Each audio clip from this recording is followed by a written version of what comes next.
पे लौटेंगे। बड़ी खबर आ रही है, राम मंदिर चढ़ावा चोरी मामले में एफआईआर दर्ज हो गई है। राम जन्मभूमि मंदिर ट्रस्ट ने यह एफआईआर दर्ज कराई है। अयोध्या के थाने में एफआईआर दर्ज कराई गई है। शुरुआती जांच रिपोर्ट के आधार पर एफआईआर आई है। यही आज हमारी आज की चक्रव्यूह की कवर स्टोरी भी थी। सबसे अधिक आपने इसको देखना चाहा था और ये जानना चाहता कि एसआईटी की रिपोर्ट के बाद अब क्या होगा। तो पहला काम हो गया, एफआईआर दर्ज हो गई है, जिसकी मांग कई क्षेत्रों से की जा रही थी और अब ये खबर आई है कि एफआईआर हो गई है इस मामले में। इस वक्त ये सबसे बड़ी खबर। राम मंदिर चढ़ावा चोरी मामले में एफआईआर की खबर है और जैसा कि एसआईटी में कहा गया और एसआईटी की रिपोर्ट में तो यह भी इशारा किया गया, जो कि सूत्रों ने बताया कि जितने लोग ट्रस्ट के इस काम से जुड़े थे, चढ़ावे को गिनती करने के सबसे पूछताछ की गई है। सबको, किसी को भी क्लीन चिट नहीं दी गई है।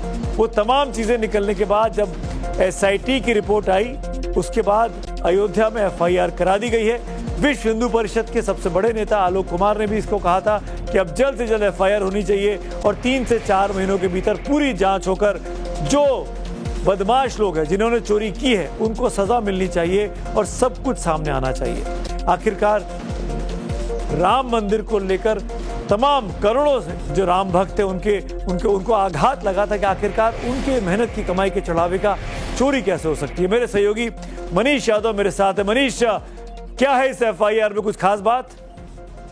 देखिए, 8 लोगों पर जो अभी जानकारी मिली है, 8 लोगों पर मुकदमा दर्ज कराया गया है। सीसीटीवी में जो चोरी करते दिखाई दे रहे हैं और उनकी जो मदद कर रहे हैं, सीसीटीवी की जांच हुई थी, उसमें जो चीजें सामने आई थी उसको ध्यान में रखते हुए एसआईटी रिपोर्ट में उसे मेंशन किया गया था। और उसके बाद मुख्यमंत्री ने जब एसआईटी रिपोर्ट देखी तो मुख्यमंत्री ने एफआईआर दर्ज कराने के आदेश दिए। तो ऐसे लोग जो कर्मचारी हैं और जो गबन कर रहे थे, चोरी कर रहे थे, उनके खिलाफ एफआईआर दर्ज कराई गई है। 8 से ज्यादा लोग हैं जिनके खिलाफ राम जन्मभूमि थाने में एफआईआर दर्ज कराई है। अब जो पुलिस का मामला बन गया है तो पुलिस भी इस मामले की जांच करेगी। जो एसआईटी ने साक्ष्य जुटाए हैं वो साक्ष्य भी पुलिस को हैंडओवर किए जाएंगे और ऐसे लोगों पर सख्त कार्रवाई होगी, ऐसा मुख्यमंत्री मनीष कोशिश है। मनीष, क्या आप इस बारे में कोई रोशनी डाल सकते हैं कि 8 लोग कौन हैं, इनकी क्या भूमिका थी, इनके नाम पता लगे अभी? देखिए, अभी जो जानकारी मिल पाई है उसमें जो कर्मचारी 5 जून को जिन पर जांच के दौरान जिनकी जेबों से रकम बरामद हुई थी, उसमें लवलेश थे, अंकल थे, इनका नाम इस एफआईआर में शामिल है, जो सूत्रों से जानकारी मिल पाई है। ऐसे 6 कर्मचारी और हैं जिन पर एफआईआर दर्ज कराई गई है। सभी जो आउटसोर्स के बैंक के कर्मचारी हैं उसमें 2 कर्मचारी वो भी शामिल हैं। बाकी ट्रस्ट के कर्मचारी हैं। ट्रस्ट की ओर से एफआईआर दर्ज कराई गई है। मुख्यमंत्री ने आदेश दिया था। टीनू यादव का नाम बार-बार आ रहा था, उनका नाम है? देखिए, अभी जो जानकारी मिल पाई है 2 जो नाम हैं वो नाम कंफर्म हो पाए हैं। बाकी 6 नामों में टिन्नू भी हो सकते हैं। अभी थोड़ी देर में ये इन्फॉर्मेशन भी साफ हो जाएगी, क्योंकि चंपत राय के बहुत नजदीकी हैं टिन्नू यादव और उनका नाम बराबर सामने आ रहा था। एक तो ठेके पट्टे में भी उनकी भूमिका रही, दूसरी ट्रस्ट से जुड़ा न होने के बावजूद भी चढ़ावा के जो पूरी प्रोसेस थी उसमें उनका दखल रहता था। तो ये टिन्नू यादव की भी अभी सारी जो तस्वीर है वो साफ हो जाएगी। लेकिन फिलहाल एक चीज और जानना चाहूंगा मनीष, में आपके पास बहुत जानकारी है मनीष, मैं आपसे ये भी जानना चाहूंगा, चंपत राय जी का नाम विपक्ष के द्वारा बार बार लिया गया, चंपत राय जी का नाम अभी मुक्तेश्वर आनंद जी के द्वारा लिया गया, उनके बारे में कोई जानकारी इस एफआईआर में? देखिए, जो जानकारी मिल पाई है, ट्रस्ट से जुड़े किसी सदस्य या सचिव का नाम इस एफआईआर में शामिल नहीं है। बाकी जो कर्मचारियों की भूमिका रही है वो उनके नाम इसमें जरूर शामिल किए गए हैं, क्योंकि सीसीटीवी फुटेज में जो काउंटिंग रूम था वहां से बाहर जो कैमरे लगे थे उसमें जो कर्मचारी आते जाते दिखाई दे रहे थे, तो एसआईटी ने माना है कि कर्मचारियों की बड़ी भूमिका रही है। तो ऐसे में कर्मचारियों पर ही एफआईआर जो मनीष एक सवाल और, फिर मैं विनोद के पास जाऊंगा। मनीष एक सवाल और वो जानना चाहूंगा मैं आपसे, क्या टाइम पीरियड पता लगा कि चोरी कब से चल रही थी, कितने दिनों से, कितने महीनों से, कितने सालों से? देखिए, अभी जो चोरी की जानकारी है, सीसीटीवी फुटेज लगभग 45 दिन के थे।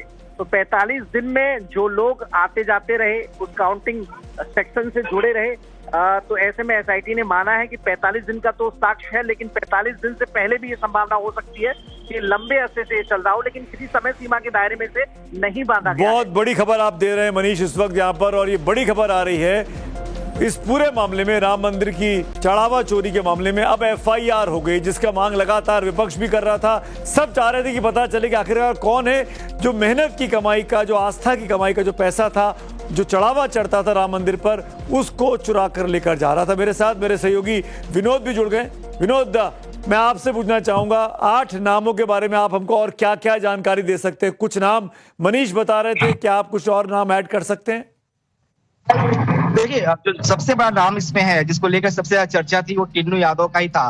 कहा जाता है टिन्नू यादव जो है सबसे करीब है, वो चंपत राय के सहयोगी हैं, उनके ड्राइवर रहे हैं और बड़ी भूमिका थी। और जब से ये जांच हो रही है, सबसे ज्यादा सवाल टिन्नू यादव को लेकर ही किए जा रहे थे। तो कम से कम जो सोर्सेज दावा कर रहे हैं कि इस एफआईआर में टिन्नू यादव का नाम भी है। और बाकी जो सबसे बड़ी जानकारी यही है कि किसी भी ट्रस्ट के पदाधिकारी का नाम इस एफआईआर में नहीं है। जो आउटसोर्स के कर्मचारी थे, जो बैंक के कर्मचारी थे, उन्हीं लोगों का नाम इस एफआईआर में दिया गया है। एसआईटी ने जो जांच की अपनी और जो प्रारंभिक रिपोर्ट सबमिट की, उस रिपोर्ट के बिना पर निर्देश दिए गए, उसके बाद ये एफआईआर दर्ज किए गए। तो अभी इसमें टिन्नू यादव का नाम जब आ रहा है विनोद इसमें, तो जाहिर तौर पर टिन्नू यादव को लेकर कहा गया खुद ट्रस्ट की तरफ, जो मंदिर से जुड़े हुए लोग हैं, संतों की तरफ से, कि उसने अनाप शनाप पैसा कमा लिया। वो जो साइकिल पे चलता था वो गाड़ियों में घूमने लगा है। और वो हम सब जानते हैं, जैसे आप भी बता रहे हैं, चंपत राय साहब का बहुत करीबी है। तो क्या जांच की आंच वहां तक भी जा सकती है, चंपत राय के दामन तक? देखिए, जो मेरे पास जानकारी है, इसके आगे एक अहम कड़ी ये भी है कि भाई चंपत राय और अनिल मिश्रा को लेकर जो सवाल उठ रहे थे, गोविंद राव को लेकर जो उठ रहे थे, जो खबर है, माना जा रहा है कि अगला एक्शन जो है इनके ऊपर है। ये खुद भी अपने पद से इस्तीफा दे सकते हैं, क्योंकि जो हाईली प्लेस सोर्सेज हमारे बीएचपी में, वो ये कह रहे हैं कि इनको बीएचपी की तरफ से कहा गया है कि इनको स्टेप डाउन करना चाहिए। तो संभव है कि ये सभी लोग जो ट्रस्ट के मेंबर्स हैं, ये आप बहुत बड़ी खबर दे रहे हैं विनोद। आपके पास ऐसी जानकारी है कि चंपत राय, अनिल मिश्रा, इनको बोला गया है कि ट्रस्ट से इस्तीफा दे दें, इनसे कहा गया कि स्वतः इस्तीफा दे दें? बिल्कुल, मेरे पास जो सोर्सेज के हवाले से जानकारी है, जो बीएसपी के सोर्सेज हैं, वो ये कह रहे हैं कि इनको ऊपर से बोला गया है कि ये लोग स्टेप डाउन करें, क्योंकि अब एफआईआर हो गई है, पूरे मामले की जांच करेगी। और जिस तरह के सवालों घेरे में है, जरूरी है कि अगर आप स्टेप डाउन करेंगे तो एक निष्पक्ष जांच होगी। और एक तरह से जो अभी तक एक ब्लोट है, एक दाग जो लग रहा है ट्रस्ट को लेकर, बीएचपी को लेकर, कम से कम ये दाग नहीं लगेगा। और कौन कौन से नाम है चंपत राय के अलावा? और एक बार फिर से रिपीट कर दीजिए दर्शकों के लिए। चंपत राय और अनिल मिश्रा को लेकर जो हमारे पास खबर है कि इनको स्टेप डाउन करने के लिए कहा गया है। अब ये कब करेंगे, ये कल करेंगे, परसों करेंगे? एफआईआर चूंकि दर्ज हो गई है, तो उम्मीद की जा रही है कि अब जल्द ही हो सकता है। हालांकि कुछ देर पहले तक जब मेरी बात हुई थी, तब ये टाइमिंग को लेकर सवाल था कि क्या ये कब करेंगे। लेकिन अभी जिस तरह से एफआईआर हुई है, तो क्रोनोलॉजी को लेकर आप लग रहा है कि भाई जल्द ही ये इस्तीफे भी हो सकते हैं। हालांकि ये खुद ही स्टेप डाउन करेंगे और ये एक तरह से ये जरूरी भी है, क्योंकि अगर निष्पक्ष जांच करनी है पुलिस को और ट्रस्ट के लोगों से पूछताछ अगर होनी है, और ये लोग अगर ट्रस्ट के पदाधिकारी हैं, महासचिव हैं, ट्रस्ट के मेंबर हैं, तो जाहिर तौर पर जांच को प्रभावित कर सकते हैं। इसीलिए जरूरी होगा कि इस जांच को साफ सुथरा दिखने के लिए, पारदर्शी होने के लिए, विनोद आप बिल्कुल ठीक कह रहे हैं कि इन लोगों को स्वतः इस्तीफा दे दें तो बेहतर होगा।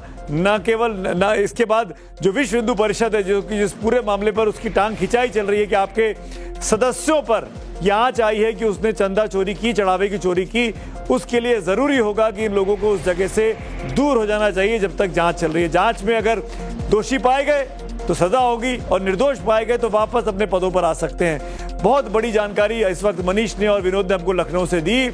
एसआईटी ने अपनी रिपोर्ट सौंपी और रिपोर्ट सौंपने के बाद अब अयोध्या के राम जन्मभूमि थाने में एफआईआर दर्ज कर दी गई है। और एफआईआर में उन तमाम लोगों के नाम आए हैं सामने जिन पर विपक्ष एलिगेशन लगा रहा था कि ये चंदा चोरी में, चढ़ावा चोरी में शामिल थे, जिसमें टिन्नू यादव भी एक है, जो कि चंपत राय का बेहद करीबी बताया जाता है।